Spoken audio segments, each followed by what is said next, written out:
Hi everyone, welcome to our June Product RoundUp webinar. I'm Neha. I look after the product marketing at iMocha. So, yeah.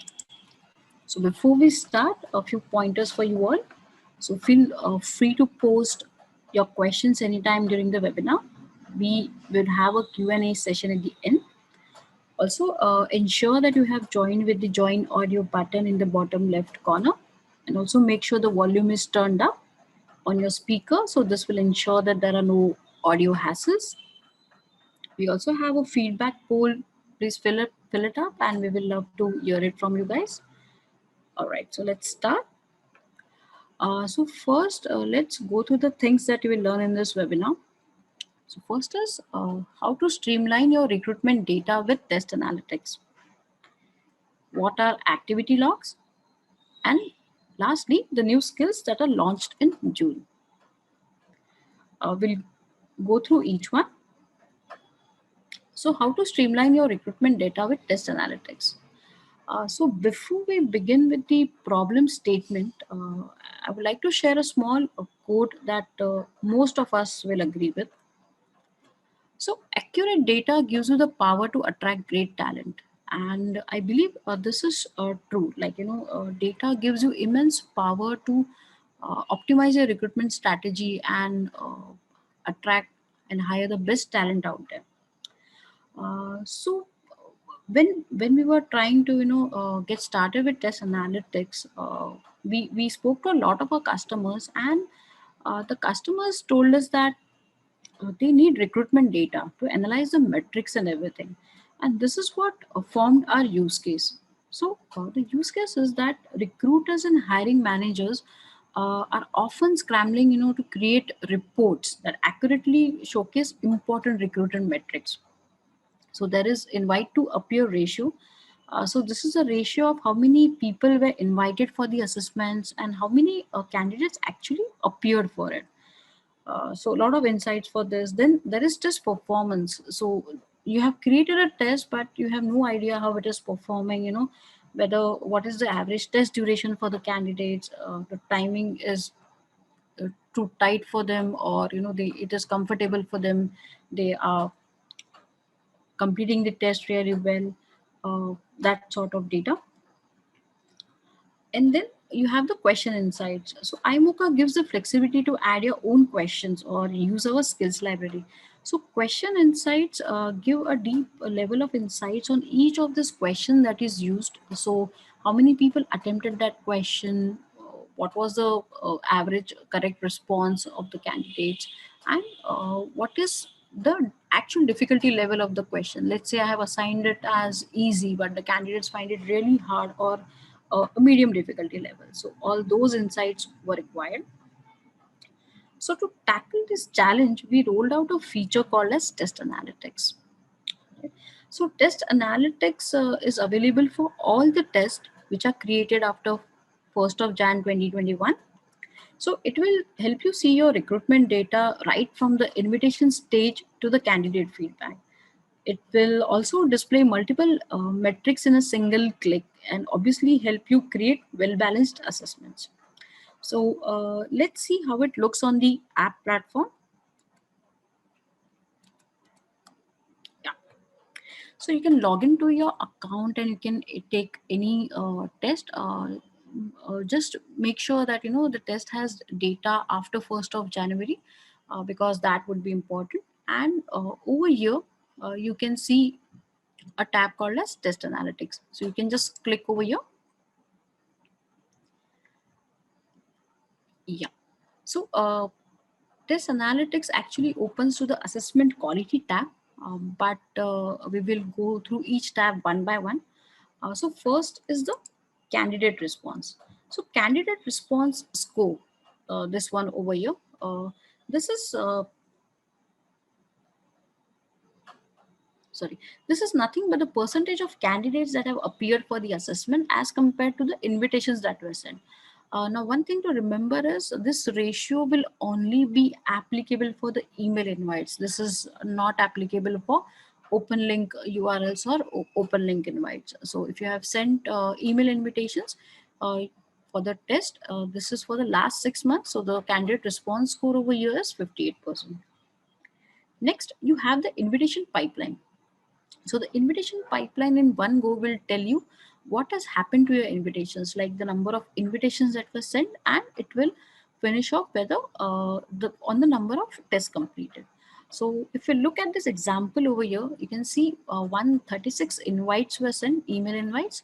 Out of that, 135 were delivered. So if there is a huge discrepancy or a gap between the invitation sent and the email delivered, probably you can look at issues with your service provider, or there is some settings that you need to have a look at. So that is one part. Next is email open. So if 135 are delivered, this is an excellent ratio wherein all 135 emails were opened. But if there is again a discrepancy between these two boxes, you can what you can do is you can try to change the content of your email. Probably the candidates are finding your email content little bit placid or boring, and they are not enticed to appear for the test. So that is something that can be corrected from over here. Then you have the test links. So if 135 emails were open, how many candidates actually clicked on the test links? So here you can see 70 candidates did that, and 70 is a unique number. And after that you have the number for test appear. Now you might probably see the discrepancy that only 70 test links are clicked and 79 test appear. So the reason for this is the test links are sent via email, and not all candidates actually click on the email link. Some simply copy paste the email link into the browser. So in that case, the test appeared count will be like calculated. However, it will not take the test links click count. That's the reason for this discrepancy. And then lastly, you have the number of candidates that have actually completed the test. So this is a whole funnel, the invitation pipeline that you can see in a single shot. Next, we come to the invitation delivery rate. Now, invitation delivery rate, this shows the total email invites sent versus the actual delivery. So this is pretty simple. 136 email invites were sent and 135 were delivered. And this will show you a breakup for each of the months. Similarly, we have the invitation open rate, wherein you have the email delivered 135 and 135 emails were opened. So this is also pretty clear, and this is also give you the bifurcation for each of the months.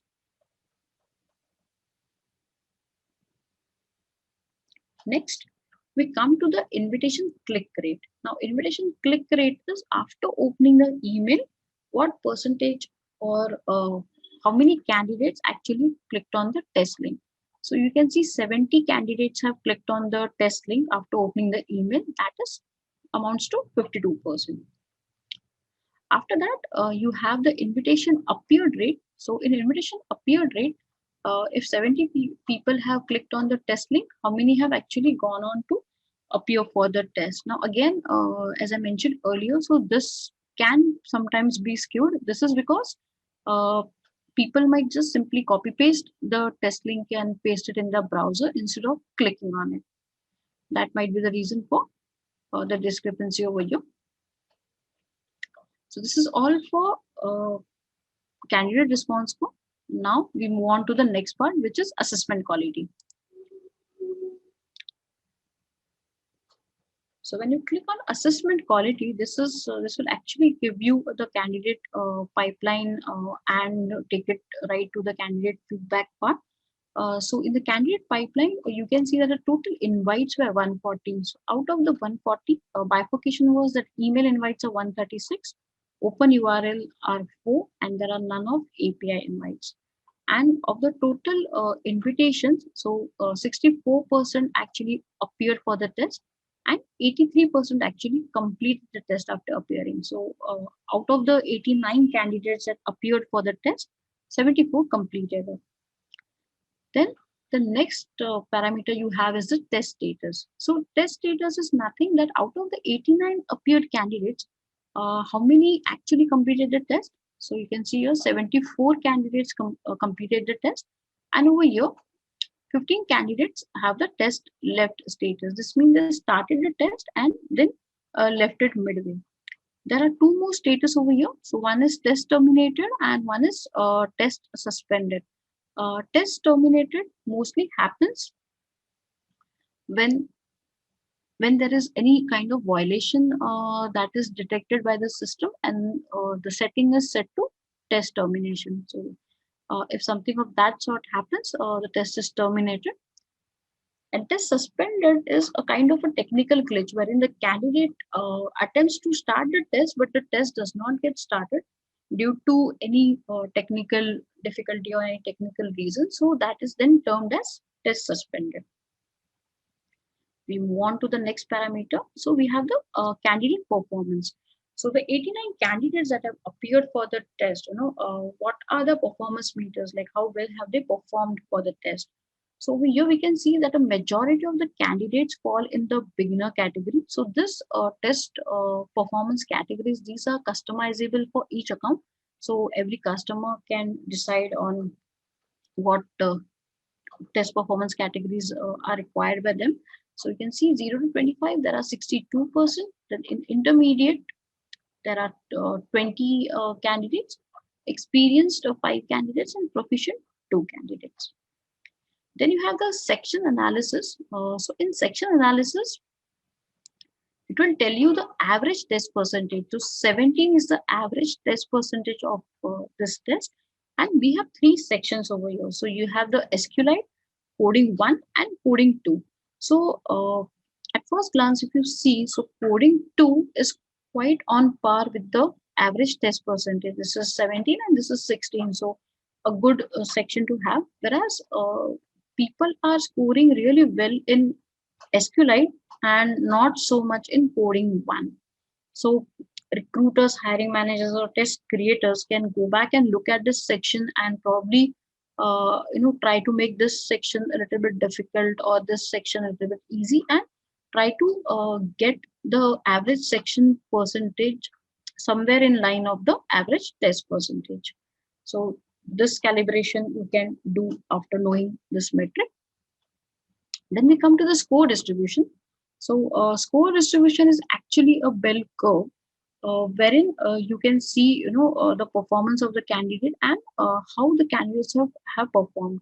So for 11 to 20%, we have 18 candidates. You have 11 candidates in 21 to 30. Similarly, 6 candidates in 41 to 50, and you have 2 candidates in 91 to 100.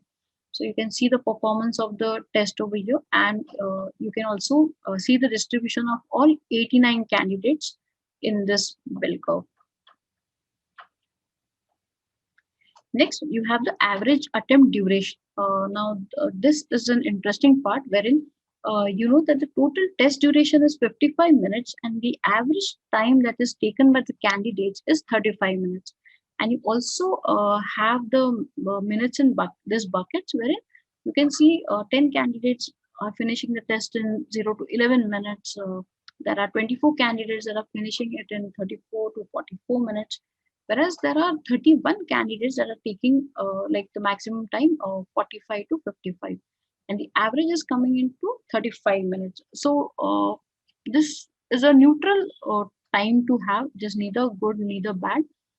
So average duration, test duration is 55 and people are completing it in 35 minutes. So maybe if the recruiter or the hiring manager feels that they can cut off 5 minutes and make the test to 50 minutes, that can also be done, or it can be kept as it is. However, in this duration, if majority of your candidates are completing the test in very less time, then probably you can have a relook at the time setting.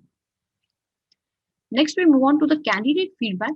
So out of the 64 candidates who gave the feedback, 18 voted for great, 31 for neutral, and 15 not so good. And here you have the bifurcation of what they actually liked in their experience and what uh, they did not like. So you have the question understanding, which is like given 51%. So the question is very crisp, clear. There is no confusion, no ambiguity in the question. 10 candidates have said that okay, the question understanding was not so clear. If obviously this percentage is way higher than the green bar, then you can have a look at the questions. You can try to change the questions as well. Then question relevancy. So 57 of the 57 candidates voted that the questions were relevant to the job role described, or to the job role test that was assigned to them. Again, helpful instructions. So the section instructions or the test instructions, those were clear. 57 candidates found out that okay, these are helpful instructions, and they could proceed with the test. Then, because this is a coding test, so coding editor issues. So 55 people are saying okay, there were no issues. The coding editor was good. There was no problem at all. It worked really well. Wherein like 6 candidates found some issues with the coding editor. And then again, this resonates a lot with the average attempt duration. So you can see that 54 candidates have said, okay, this is a sufficient test time, and they could complete the test in advance or on time. And some 7 candidates have said that the time can be increased.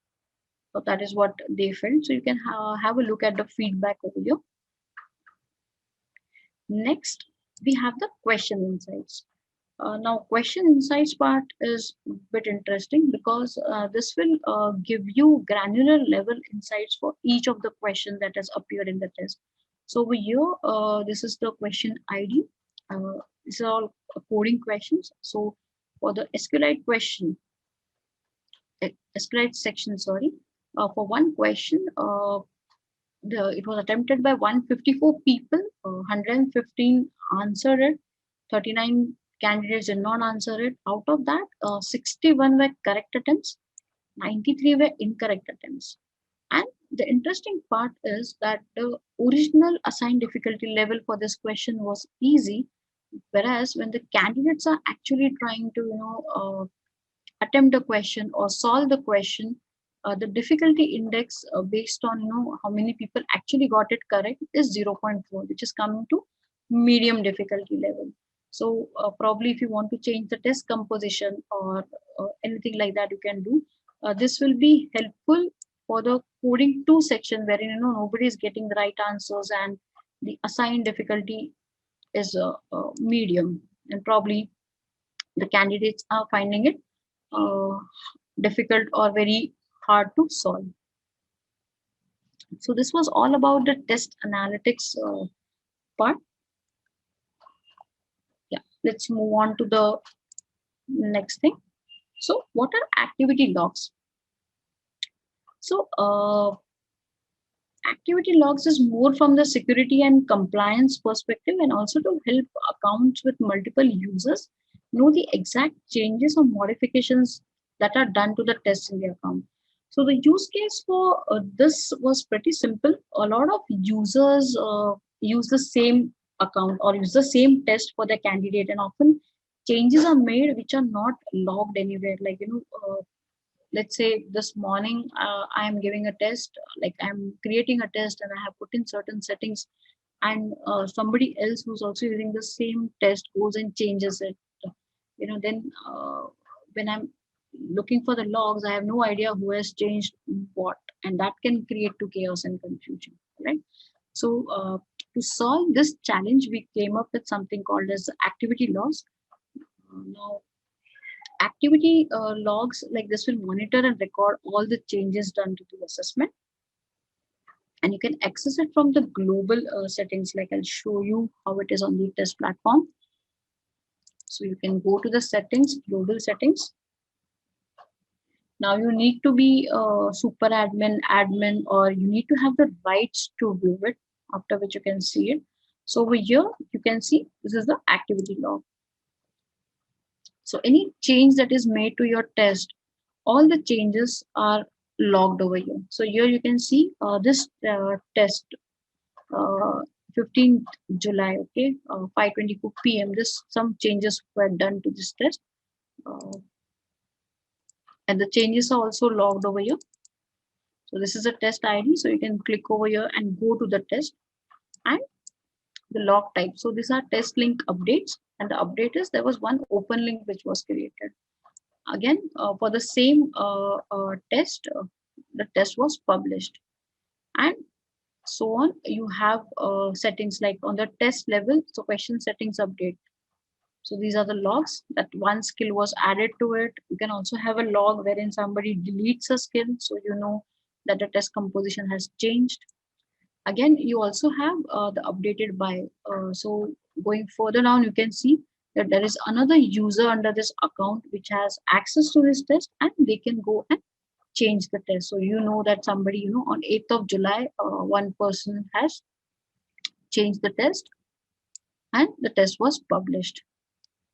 So these are the activity logs that you can have a look at. The only thing to remember here is activity logs are only available for test after 7th June 2021.